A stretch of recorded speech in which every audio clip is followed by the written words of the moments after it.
If you're automating your business processes before you've streamlined them, then maybe you're missing a trick on getting the most out of this technology.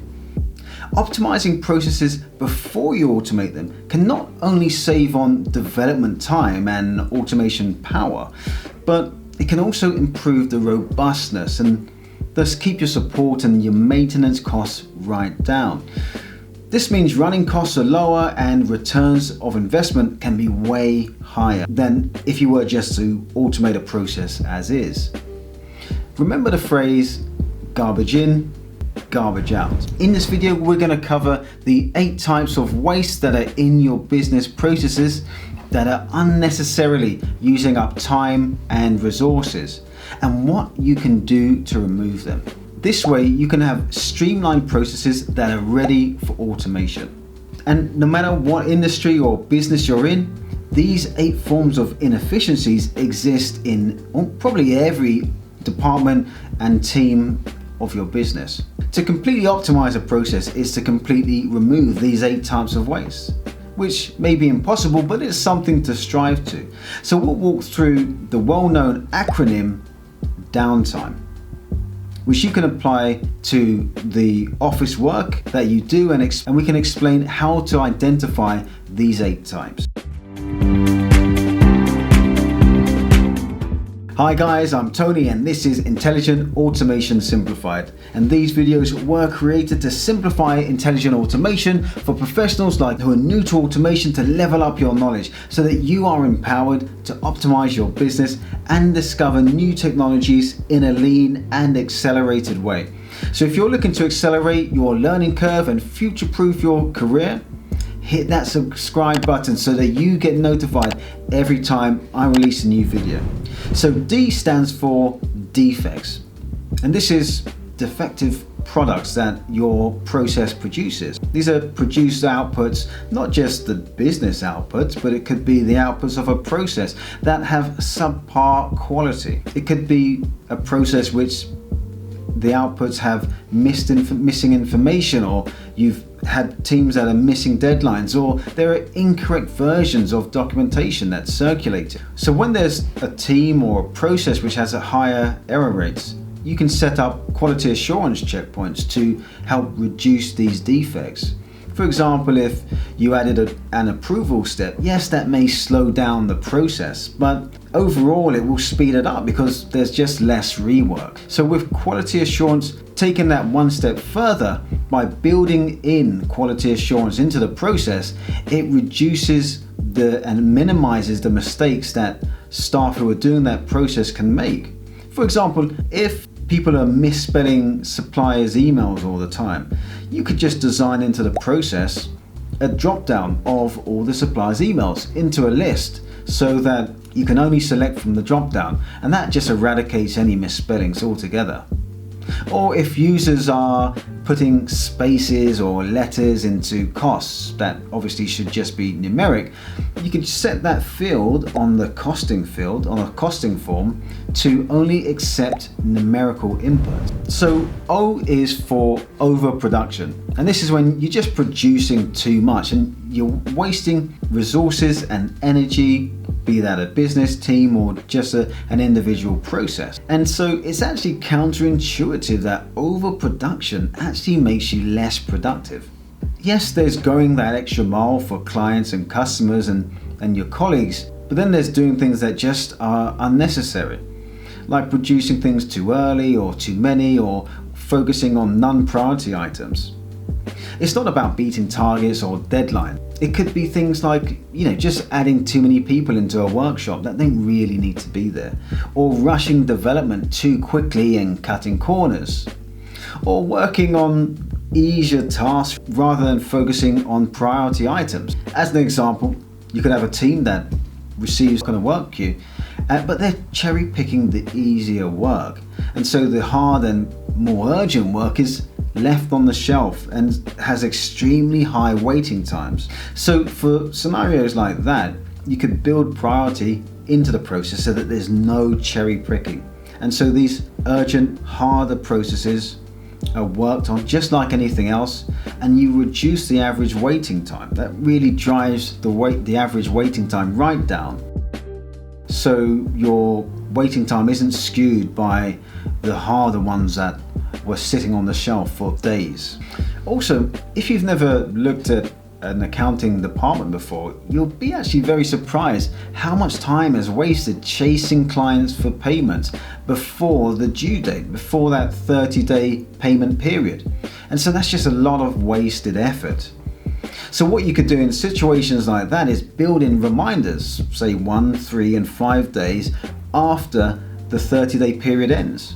So this means that the teams that, instead of chasing clients, are actually focused on other more important things. Furthermore, when you come to automating this process, you're not having the bot chase every day for the next 30 days. That's just going to be wasting the bot's time when it could be just doing something else. So instead of having one bot only chasing emails, that one bot could be doing multiple processes. So W stands for waiting, and this is probably the most obvious inefficiency that's very easy to spot. So it's not just looking at queues, like how long the customers are on hold or how long the lines are, the queues of customers waiting, but this is also delays within a process between the different steps. You know, like maybe there's lots of unread emails or piles of paper. Maybe people are waiting for these emails to be read so they can do something else, or waiting for these pieces of paper so that they can proceed on to their next task. So creating solutions around reducing waiting times of things is a major win. And this is where technology can be really, so for example, if customers are waiting in a queue or on hold, automation or technology could be collecting information.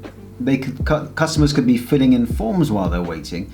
And so customers who are wanting, say, frequently asked questions can be directed to the information they need or provided the information that they need. And so either that reduces them needing to actually speak to an advisor, or if technology provides them part of their inquiry, it reduces the time that customer needs to spend with an advisor so that more questions can be answered in a shorter time frame. And again, with piles of paper on people's desks, maybe there's approvals that you could pass through an automated workflow with checklists just to ensure that the person requesting approval has included everything that the approver needs. This will reduce the amount of rejections that the approver will make because they're only getting quality requests and they have most of the information or all the information they need, instead of having to reject it or ask for more information, and then there's that back and forth thing. And furthermore, if there's paperwork, you could maybe digitize the forms or set up auto reminders and status reports to say, yes, this has been approved, or we're still waiting for this to be signed off. So N stands for none or underutilized experts. This is when you have teams where their staff are underworked and there's a lot of waiting around for work to do. Maybe you have this in your team where there's not really any opportunities for automation, so people are just sitting around. But no, this is not about overloading staff and depriving them of their breaks. This is where teams are maybe overworked in some areas, some other areas, and the underworked teams can help out or be temporarily redeployed elsewhere to spread the load. So as an example, you may have a team that's working at a mile per minute, whereas the team next door are literally sitting back with their feet up having a chat.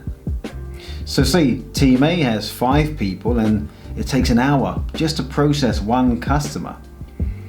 And then they pass it to team B, who also has 5 people, but it only takes them about 5 minutes to process a customer. So you could call this sort of load balancing, where the work is shared. And you can essentially move, say, 3 people from team B to go and help out team A so they can work on their work queue faster to pass it on down the line, and so there's minimal waiting, so work can flow through the process a lot faster. So T is for transportation, and so if a process is really disorganized, as some convoluted process, maybe the process itself just has too many steps, too much going around the houses, so to speak.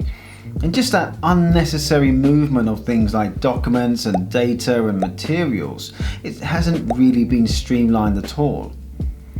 So this is exactly where you would have a process improvement analyst go in and redesign the solution with the team. And this is where you can use techniques like the 5 R's: remove, reorder, replace, to move these process steps around, and then you can redeploy steps to other teams and tasks to other teams who are more equipped to handle those steps. And then you've got reduce, to reduce the scope of the process, maybe by removing any inefficient or unnecessary services.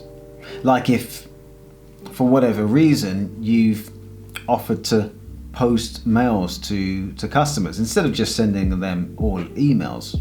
This form of waste is where your team really needs to streamline the process.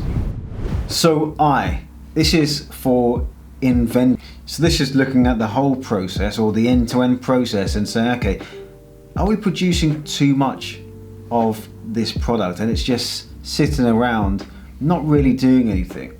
This is when you provide the customer more than they need. And it's not about delighting the customer and going that extra mile, but it's about overburdening the customer. I remember a time when a few friends and we went to Italy, and I stressed, guys, get a small car. But then one of them was offered an upgrade to a big Merc saloon. But when after a few minutes of driving around Italy, he was not delighted, because obviously the European roads are quite small, and with a big car it was just a nightmare for him. Maybe that doesn't really apply here, but I just wanted to tell that story. But it's also about when you produce too much inventory and you stockpile your products, because it's wasteful. There's a cost to storing and maintaining these items that are just sitting there not being used, especially if you're producing something that deteriorates over time, like food. So this is the polar opposite of the just-in-time method. Obviously this is one of the underlying causes for why we had this massive supply chain issue. But with technology, we can use historic data to better forecast when we need to produce more or less inventory, so that we're pretty much on the mark when demand increases massively or drops, because there are some predictable cycles of demand and you can match supply to meet that. Guys, real quick, just let me know if you're getting value from this by hitting the like button below. That would really help me out. Thanks. Okay, M is for motion. And this is about needless movement of people. Maybe the environment that you're working in is just too spread out, and maybe it makes work over cumbersome. Maybe you're working in an environment in your workplace where it's just too spread out. It takes forever to walk across the hall, down the stairs, round the corner to speak to someone. Or maybe it's to do with the fact that certain things are just making work just over cumbersome, like too many keystrokes or screens that you need to use, or applications to get something done. Or maybe there's a lot of paperwork involved in a process, or maybe there's a lot of chasing of work and follow-ups and getting people to do stuff, and it's not. So in these scenarios, you can set up an automated workflow and create web forms so that things to do with moving data from one person to the next or one team to the next can be automated so that individuals can get on with their work, press submit, and then the automated workflow takes care of the rest, including taking care of chasing people and sending follow-ups. And then if there's a situation where a staff member has to use 10, 20 different applications to pull bits of information together to provide service to a customer, for example, you could create an automated desktop where the data is pulled centrally for that person so that they don't have to do too much of the lead work, so to speak. And so they can focus more on the customer and do more of what the customer wants, instead of having the customer wait for them to look at which screen they need to go to or sign into the 10th application. The final type of waste is E, which is excessive processing. You're just doing too much more than what the customer actually wants.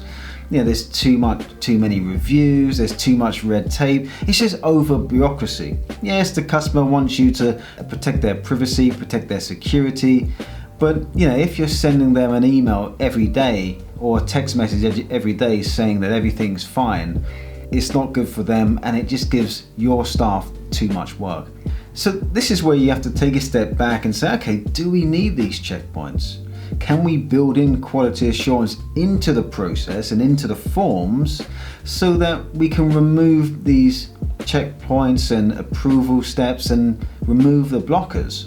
Because the process inherently has quality assurance built in. If the customer fills in a form and then someone has to check that the customer's filled it in right, surely we could just build a web form which makes sure that it's checking that yes, they've put the date in because it's a date picker and it's not a free text field, or they've selected the right customer type because it's a drop-down field, and they filled in all the data because we have mandatory fields that highlight when they click the submit button so that they cannot submit anything unless all the mandatory fields have been completed. So these are ways of building quality assurance and data integrity so you remove blockers and extra steps in a process, and you don't make a process more complex than it needs to be. So once you've had an attempt at removing these 8 types of wastes, you can really be confident that you've optimized this process, because you can't fully remove all these wastes down to 0, but that's the whole point of continuous improvement, because as new technologies emerge, you can become more and more streamlined. So once you automate, it reduces the time that automation takes to complete, and that means that the development time is less, the bot effort is less, because there's less steps and there's less things to build and there's less things that the robot has to action. And so this obviously means that there's less demands on the infrastructure. So it's simpler, it's faster, and also because it's a simpler process, it's much easier to support. Okay, so you've removed the wastes, so now it's time to blow the socks off this thing by finding the root cause and sorting that out. And automating at the root cause can mean that you can optimize multiple processes that are impacted by that root cause, and that's going to maximize the return of investment from just that single robot. So if you want to learn more about how to identify root causes and run root cause workshops, make sure you subscribe so you get notified when I release these videos. And I'm interested, have you had any struggles with finding any of these 8 types of wastes in the past, or currently you're struggling with them now and you want to find out a little bit more about what you can do? Make sure you add your thoughts in the comments below. All right, you take care. See you soon.